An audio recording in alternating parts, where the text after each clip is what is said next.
नवरात्रि शुरू हो गए हैं और आज नवरात्रि का पहला दिन है। तो आप लोगों को पहले दिन की नवरात्रि की बहुत सारी शुभकामनाएं। और ऐसे में सभी भक्त लोग चाहते हैं कि हम माता रानी को मनाएं, माता रानी का प्रेम पाएं। तो आइए मैं आप लोगों को पहले दिन की पूजा विधि बताती हूँ कि पहले दिन नवरात्रि की पहले दिन की पूजा विधि किस तरीके से करनी चाहिए, माता को क्या क्या भोग लगाना चाहिए और माता की आरती किस प्रकार से करनी चाहिए इत्यादि मैं आपको इस वीडियो के माध्यम से समझाऊंगी। सबसे पहले दोस्तों, जिस जगह पे हमें माता रानी की चौकी लगानी है ना, माता रानी को 9 दिनों तक विराजमान करना है ना, उस जगह को बहुत अच्छे से साफ़ सुथरा कर लेंगे और वहाँ लाल रंग का आसन बिछाएंगे। और माता रानी को आसन देने के लिए थोड़े से अक्षत और लाल फूल लेंगे और माता रानी को आसन प्रदान करेंगे। लेकिन सबसे पहले हम गणेश भगवान को आसन प्रदान करेंगे, क्योंकि हर काम में सबसे पहले गणेश भगवान की पूजन की जाती है।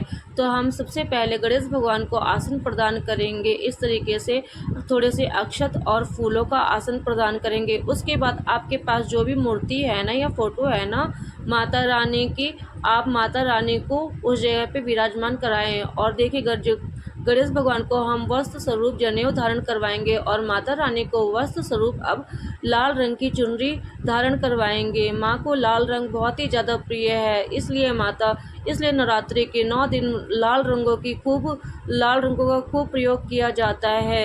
देखिए, अब हम कलश स्थापित करेंगे। तो कलश स्थापित करने के लिए आप लोग तांबे, पीतल, मिट्टी कोई सा भी पात्र ले सकते हो। पात्र कोई भी हो, सब पे कोई भी पात्र लो और उस पे 7 बार, 9 बार या 11 बार इस तरीके से रोली लपेटनी है। और लेकिन रोली में है ना गांठ नहीं लगानी है।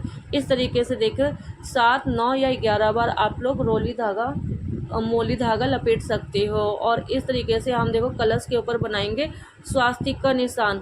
स्वास्तिक बनाना बहुत ही ज़्यादा शुभ होता है। किसी भी पूजा पाठ में है ना, कोई भी बड़ी पूजा पाठ करते हैं ना, तो आप लोगों ने देखा होगा कि कलश की पूजा की जाती है, कलश स्थापना किया जाता है। तो नवरात्रि के 9 दिन भी कलश की स्थापना की जाती है, क्योंकि नवरात्रों में भी ना ये बड़ी पूजा मानी जाती है, जिसको कि दुर्गा पूजा के नाम से भी जाना जाता है।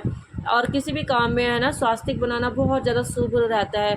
तो हम लाल रोली और हल्दी की सहायता से हम इस तरीके से स्वास्तिक बनाएंगे।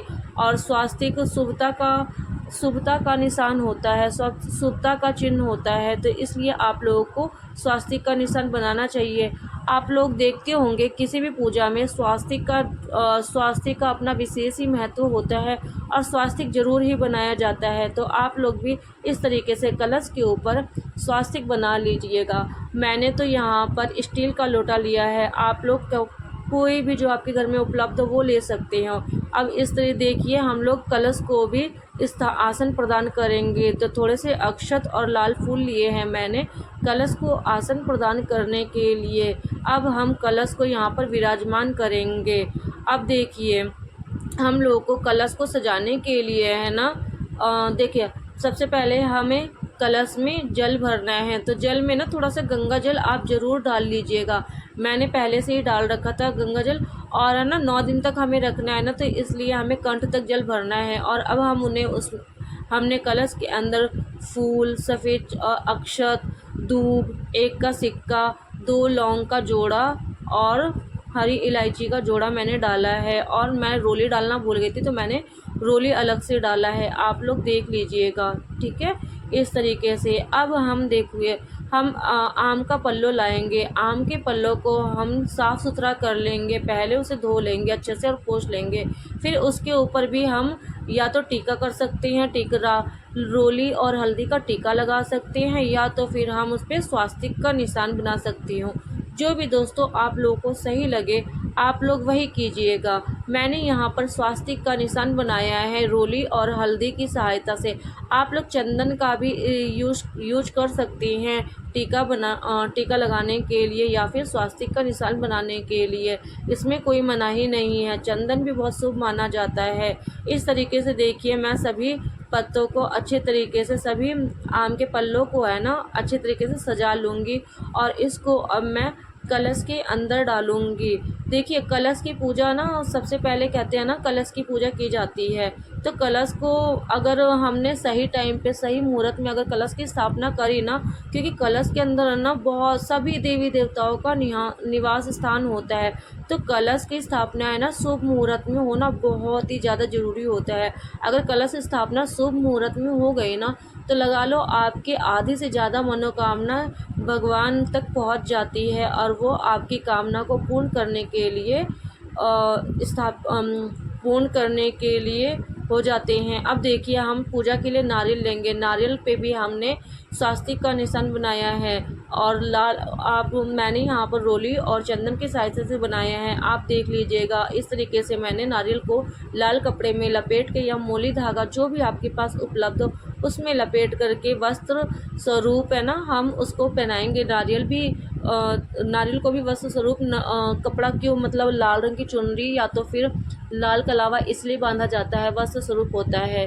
ठीक है, अब हम देखिए जय बोएंगे। जय का अपना ही महत्व होता है। नवरात्रों में कहते हैं ना कि जय जितनी अच्छी हरी भरी होती है ना, तो हमारा आने वाला भविष्य उतना ही ज़्यादा अच्छा होता है, ये संकेत होता है।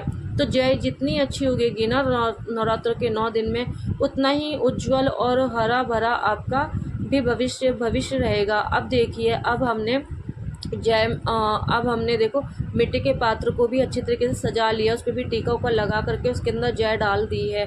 अच्छा हमने है ना देखो जय जब हम मिट्टी का पात्र लेते हैं ना किसी भी चीज़ को, हमने देखो सबसे पहले हमने आसन दिया है। तो मैंने मिट्टी के पात्र के लिए देखो जय का जो पात्र है ना जिसमें जय उगाएंगे, मैंने उसे भी आसन दिया है चावल और अक्षत, मतलब जिसे अक्षत कहते हैं, अक्षत और लाल फूल से दिया है। आप लोग भी कीजिएगा। ठीक है, अभी हम लोग सभी अब हम लोग है ना टीका लगाएंगे माता रानी, सबसे पहले गणेश भगवान को लगाएंगे, फिर माता रानी को, फिर कलश को लगाएंगे। उसके बाद हम मिट्टी वाला जो पात्र है ना जय का, जिसको कि हम लोग खेतड़ी भी बोलते हैं, उसको तिलक करेंगे।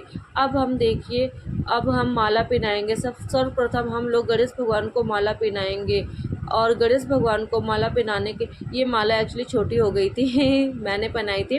ठीक है, सर्वप्रथम गणेश भगवान को माला पहनाने के बाद हम लोग माता रानी को माला पहनाएंगे, क्योंकि माता रानी को भी माला पहनानी चाहिए।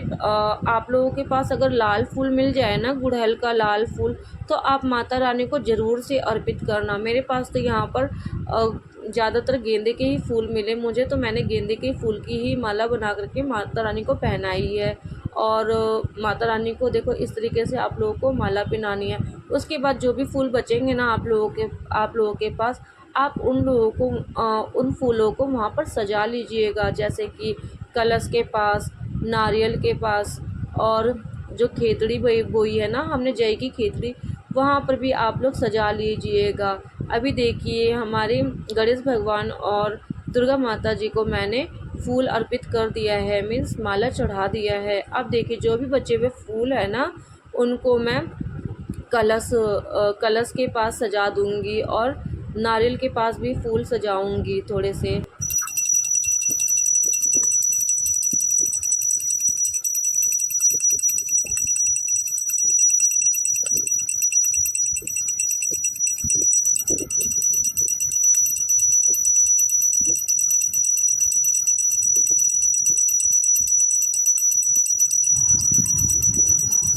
अच्छा देखिए बहुत सारे लोग हैं ना अखंड ज्योत भी जलाते हैं और कई लोग नहीं जला पाते। तो अगर आप लोग अखंड ज्योत जलाते हो ना, तो ज्योत को अच्छे तरीके से साफ़ कर लीजिएगा। और आप लोग कलावा से बत्ती बना सकते हो, कॉटन की होती है ना कलावा, और मैंने तो ऑनलाइन बत्ती मंगाई थी तो मैंने वही यूज़ करी है। और कई लोग घी से अखंड ज्योत को जलाते हैं और तिल के तेल से भी, तो मैं यहाँ पर घी का प्रयोग करूँगी। आप लोग तिल का तेल भी ले सकते हो। और जब हम लोग अखंड ज्योत जलाते हैं ना, तो अखंड ज्योत का भी पहले टीका उका करना पड़ता है, उसके बाद जलाते हैं। तो आप लोग देख लीजिएगा। और उसके बाद है ना हम अखंड ज्योत के साथ एक छोटा दिया और जलाते हैं। कहते हैं ना कि अगर हमारी अखंड ज्योत अगर एक तरीके से थोड़ा सा बहुत ध्यान रखना पड़ता है ना, अगर एक बार को बुझ गई तो छोटा दिया हम जूठा करके रखते हैं ना, तो वो अखंडित नहीं मानी जाती है। और अखंड ज्योत का मतलब ही होता है 9 दिन तक बिना खंडित किए ज्योत जलना। लगातार जलते रहना। तो इसलिए आप लोग बहुत ध्यान से अगर अखंड ज्योत जलाते हैं तो बहुत ध्यान से जलाइएगा। और बाकी आप लोग नॉर्मल जैसे पूजा करते हैं ना, तो अगर आपको अखंड ज्योत नहीं जलाना तो वैसे भी कर सकते हो, नॉर्मल पूजा भी कर सकते हो आप लोग। जैसे कि सुबह शाम दिया जलाते हो उस तरीके से आप लोग धूप बत्ती जलाएंगे, फिर माता रानी को धूप बत्ती दिखाएंगे, आरती करेंगे माता रानी को, माता रानी की आरती करेंगे। अच्छा, माता रानी की जब आरती करेंगे ना तो हाथ में कुछ है ना कुछ अक्षत और फूल ले लेंगे या एक का सिक्का ले लेंगे। उसके बाद माता रानी की आरती लेते हैं, क्योंकि है ना माता रानी की आरती बिना कुछ लिए नहीं सुनते हैं। माता रानी को ज़रूर 1 रुपये 5 रुपये जो भी आपके पास हो वो अर्पित करना चाहिए। और दुर्गा चालीसा का पाठ भी पढ़ना चाहिए आप लोगों को। और उसके बाद माता रानी को भोग लगाना है। तो देखिए, भोग लगाने के लिए आप लोगों के पास जो भी फल उपलब्ध हो उस फल का प्रयोग कर सकते हो भोग लगाने के लिए। मैंने यहाँ पर सेब लिया है, आप लोगों की जो इच्छा हो। उसके बाद मैंने लौंग का जोड़ा लिया है, मैंने हरी इलायची का जोड़ा लिया है, और बतासे की जगह मैंने मिश्री का प्रयोग किया है भोग के लिए। और हमें नवरात्रों में है ना छोटा सा हवन भी करना चाहिए डेली, अगर आपसे हो सके तो है ना दोनों टाइम किया कीजिएगा हवन, सुबह और शाम को। मैंने तो यहाँ पर हवन किया है। और हवन देखो, आप लोग अगर टाइम नहीं है ना तो सुबह सुबह हवन कर लीजिएगा, एक टाइम तो हवन कर ही लेना।